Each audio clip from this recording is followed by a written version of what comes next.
बिस्मिल्लाहिर्रहमानिर्रहीम। Dear students, आज हम MCQ सॉल्व करेंगे प्रोपगेशन ऑफ लाइट। चलें जी, मैं यहाँ लिख लूँ प्रोपगेशन ऑफ लाइट। जी, propagation of light,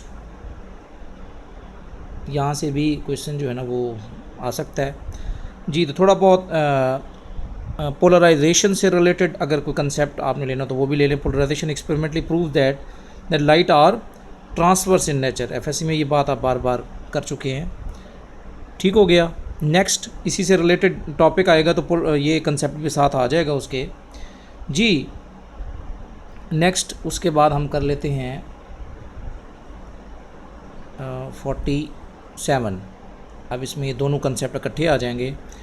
ordinary source जो है ना, आपको पता होना चाहिए कि इसमें लाइट जो है वो अनपोलराइज्ड होती है। ये मतलब जैसे आप एक फ्लेम है, इसमें से लाइट तमाम डायरेक्शंस में होगी। ठीक है, ये तमाम प्लेन्स पे तमाम डायरेक्शन में मौजूद है। अगर मैं इसको किसी पोलराइड में से किसी पर्टिकुलर डायरेक्शन में पोलराइड, उसकी डिटेल लेक्चर आप देख सकते हैं, वो नेचुरली भी मौजूद है हमारे पास और आर्टिफिशियल भी। तो और पर्टिकुलर डायरेक्शन में मैं पोलराइड रखता हूँ तो इसमें से सिर्फ ये प्लेन वाली लाइट जो है ना वो पार होगी, बाकी नहीं होगी। अब ये पोलराइज्ड है और ये वाली जो है वो अनपोलराइज्ड लाइट है। ठीक हो गया। 48 electric field in unpolarised light. जी, अगेन इसी तरह का क्वेश्चन आ गया है। Changes direction randomly and often. जी, हैज़ नो डायरेक्शन नहीं। ये देखें, इलेक्ट्रिक फील्ड इन अनपोलराइज्ड, इसकी बात हो रही है। ये देख लें, डायरेक्शन मौजूद है। हैज़ नो डायरेक्शन ये नहीं हो सकता। रोटेट्स रैपिडली, यहाँ रोटेशन नहीं हो रही, हर तरफ डायरेक्शन मौजूद है। Is always parallel to the direction of propagation. No, वो ये है कि ये इलेक्ट्रिक फील्ड हो और वेव ऐसे जा रही हो इस तरह। हैज़ ऑलवेज ये भी नहीं हो सकता, ये भी नहीं हो सकता। Remains along the same line, ये भी नहीं हो सकता। तो ये ऑप्शन आपके पास बचता है। तो ये अनपोलराइज्ड लाइट के अंदर इलेक्ट्रिक फील्ड के बारे में जो इन्फॉर्मेशन है वो ये बेस्ट पॉसिबल आंसर हो गया जी। नेक्स्ट थोड़ा सा और आगे बढ़ते हैं। अब हम इस लाइट को कहीं रिफ्लेक्ट या रिफ्रैक्ट करवाते हैं, देन देखते हैं क्या होता है जी। तो यहाँ पे ये 55 जो है ये आपको पता ही है, लॉ ऑफ रिफ्लेक्शन जो आप पढ़ते हैं। और ये जो नेक्स्ट है 56, n1 sin θ1 equals to n2 sin θ2 which is equal to Snell's law. इसका कंसेप्ट वैसे आपको आना चाहिए। ये सपोज़ कर लें आपके पास दो चीज़ें हैं, ये एयर है, एक मीडियम है, और ये सपोज़ कर लें वाटर है, दूसरा मीडियम है। दो मीडियम्स हो गए। यहाँ दरमियान में ना आप एक इमेजिनरी लाइन लगा लें, ये नॉर्मल है यानी 90 डिग्री पे इस सरफेस के, ये जो इंटरफेस है इन दोनों के दरमियान। अगर लाइट सपोज़ कर लें एयर से आ रही है, ये ऐसे आ रही है, ये मैं लाइट नहीं शो कर रहा, रे शो कर रहा हूँ, उसकी जो डायरेक्शन है जी। तो ये टुवर्ड्स नॉर्मल इधर ऐसे बेंड हो जाएगी ऐसे, हालांकि इसका रियल पाथ ये है। तो ये इसका इंसिडेंट एंगल हो गया, और ये जो है ना इसका ये वाला ये रिफ्रैक्टेड एंगल हो गया θr। तो उसका फार्मूला फिर ये यूज़ होगा, n1 sin θ1 equal to n2। n1 क्या रिफ्रैक्टिव इंडेक्स इसका और n2 रिफ्रैक्टिव इंडेक्स इसका। This is called Snell's law जी। उसके बाद 59 जी, इंडेक्स ऑफ रिफ्रैक्शन। इसके दो फार्मूलाज हैं, दोनों आपको वैसे आने चाहिए जी। पहला कौन सा है, n इक्वल्स टू, ये रेशो है speed of light in vacuum to the speed of light in medium. जाहिर सी बात है जब मीडियम आएगा तो स्पीड ऑफ लाइट जो स्पीड है वो कम हो जाती है। इसका मैं ओवरऑल कंसेप्ट आपको बता देता हूँ। सपोज़ कर लें ये वैक्यूम है, यहाँ से ये लाइट आ रही है, यहाँ से भी आ रही है, यहाँ से भी आ रही है, यहाँ से भी आ रही है, आगे मीडियम आ गया है। ये मैंने कुछ यहाँ पे एटम्स ले लिए हैं, ये देखें एटम्स ले लिए हैं।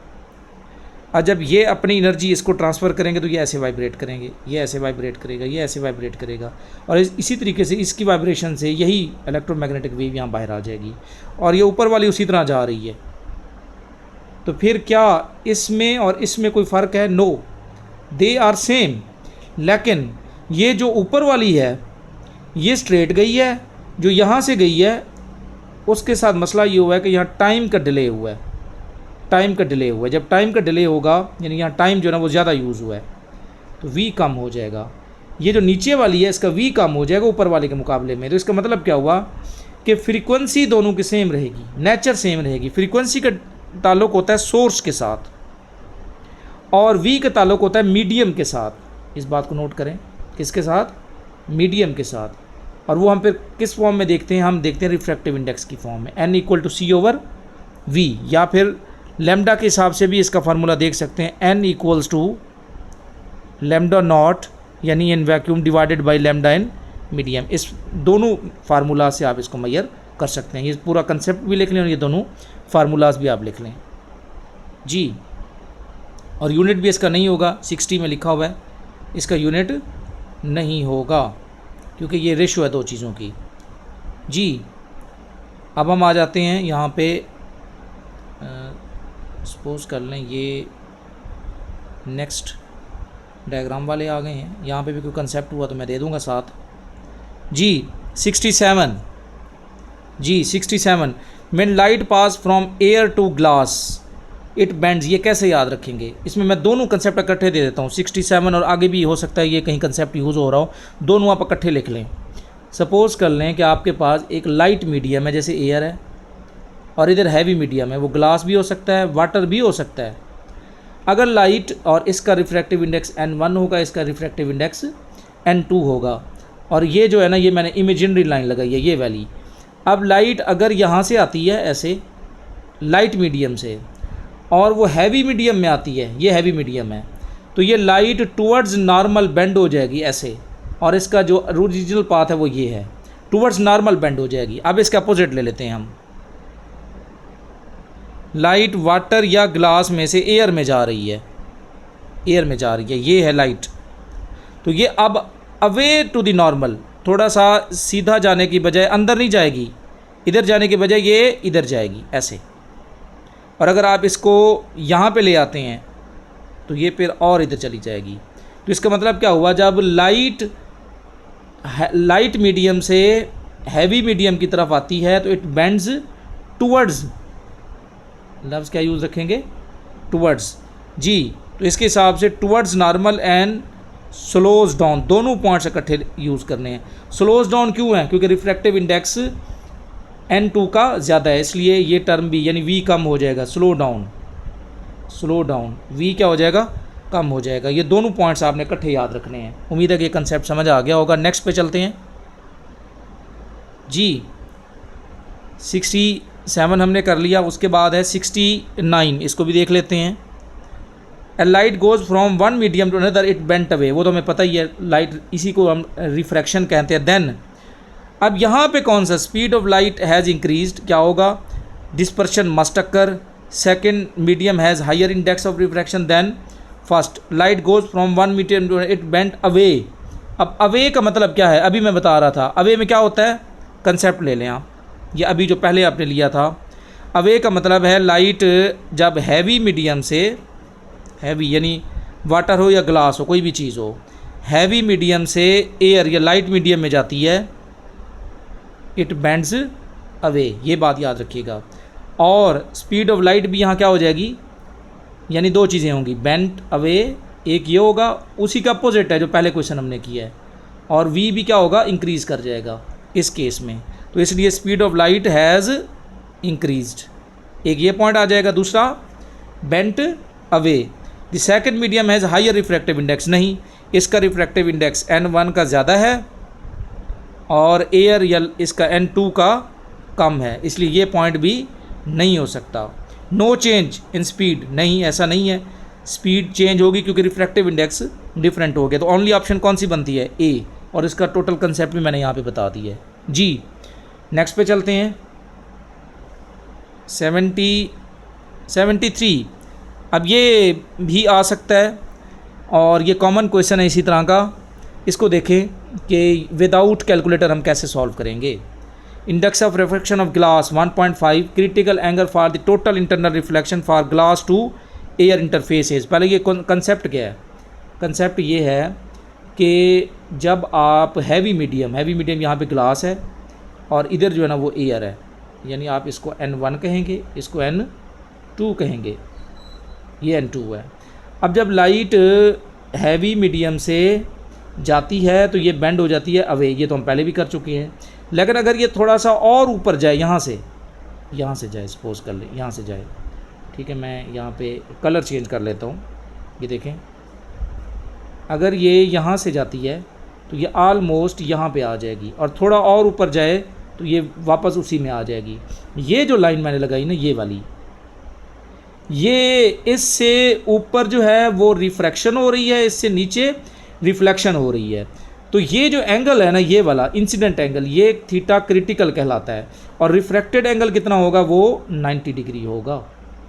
रिफ्रैक्टेड एंगल कितना होगा, 90 डिग्री। अब मैं फार्मूला पुट करता हूँ, N1 sine theta 1 equals to N2 sine theta 2।